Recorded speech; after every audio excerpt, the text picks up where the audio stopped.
এই কাজটা আগে আমার করতে একদম বিরক্ত লাগতো, একটুও ভালো লাগতো না। এই কাজটা তো আমি ভাবছিলাম যে আমি কখনোই পারবো না, কিন্তু এখন করতে করতে এমন একটা অভ্যাস হয়েছে যে কেউ কোনো কিছুর কথা বললে চোখের পলকেই করে ফেলতে পারি। হ্যালো এভরিওয়ান, আসসালামু আলাইকুম। কেমন আছেন সবাই? আমরা আলহামদুলিল্লাহ ভালো আছি। এই রান্নাবান্নার কাজটা কিন্তু আমার একদমই ভালো লাগতো না, তো আমি এটাকে অনেক কঠিন মনে করতাম। এই রান্নাবান্নাটা ছাড়া অন্য যত কাজ আছে, যেমন ঘর গোছানো, ঘর ক্লিন করা, অন্য সব কাজই কিন্তু পারি আলহামদুলিল্লাহ। এই রান্নাবান্নাটা আমার একদমই অপছন্দ ছিল, কখনোই ভালো লাগতো না। তো এখন হচ্ছে প্রতিদিনই রান্নাবান্না করার লাগে, যতটুকু পারি আলহামদুলিল্লাহ। আগে আমার মা বলতো যে একটা সময় এমন আসবে যে প্রতিদিনই তোর রান্না করা লাগবে, আর তোর রান্না খেয়েই তোর সন্তান বলবে আলহামদুলিল্লাহ আমার মায়ের রান্নাই কিন্তু সবার থেকে বেস্ট। এখন আলহামদুলিল্লাহ এমন কোনো রান্না নাই যে আমি পারি না, এমন কোনো রান্না নাই যে আমি করি নাই। আলহামদুলিল্লাহ এখন সব রান্নাই করতে পারি।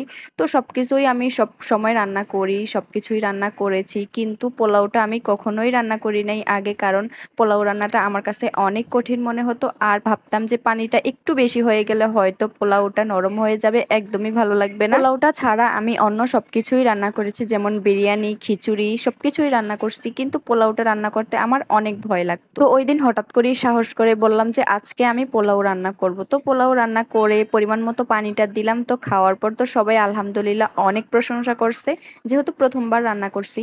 আর আজকে যেটা রান্না করলাম এটা কিন্তু আমি প্রথমবার রান্না করি নাই, এটা হচ্ছে আমি এই তৃতীয়বার রান্না করতেছি। এই গরুর মাংস রান্নাটাও কিন্তু আমি অনেক কঠিন মনে করতাম, কিন্তু এখানে আসার পর প্রথম প্রথম গরুর মাংস যখন রান্না করতাম তখন খেয়ে সবাই বলতো যে অনেক মজা হয়েছে। তো রান্না করতে করতে অভ্যাস হয়ে গেছে।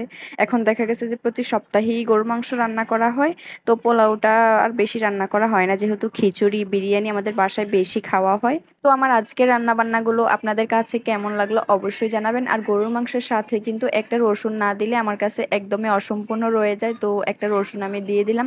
রসুনটা সাহালের বাবার অনেক পছন্দ এই গরুর মাংসের সাথে, খিচুড়ির সাথে খাওয়া। আমার রান্নার ভিডিওতে একটা আপু সবসময় কমেন্ট করে যে আপু তোমার রান্নার ভিডিওগুলো অনেক সুন্দর হয়, কালার সুন্দর হয় রান্নার, তুমি কি রান্নাতে কোনো অন্য মশলা ইউজ করো? তো তাকে উদ্দেশ্য করে আমার একটাই কথা, না আপু আমি রান্নাতে অন্য কোনো মশলা ব্যবহার করি না। আমি শুধু জাস্ট নর্মালি আপনারা রান্নার সময় যা মশলা ব্যবহার করেন সেগুলোই ব্যবহার করি। আমরা হলুদ মরিচটা একটু বেশি খাই, তেলটাও একটু বেশি খাই, তার কারণে হচ্ছে তরকারির কালারটা অনেক সুন্দর হয়। আর ওই দিন আমি রান্না করছিলাম গরুর মাংসের পাতলা ঝোল, আলু দিয়ে সবসময় একটু মাখা মাখা মানে একটু ভুনা ভুনা টাইপের করি, তো ওই দিন পাতলা পাতলাই রান্না করলাম। তো আজকের ভিডিওটা এই পর্যন্তই, সবাই ভালো থাকবেন, সুস্থ থাকবেন, আল্লাহ হাফেজ।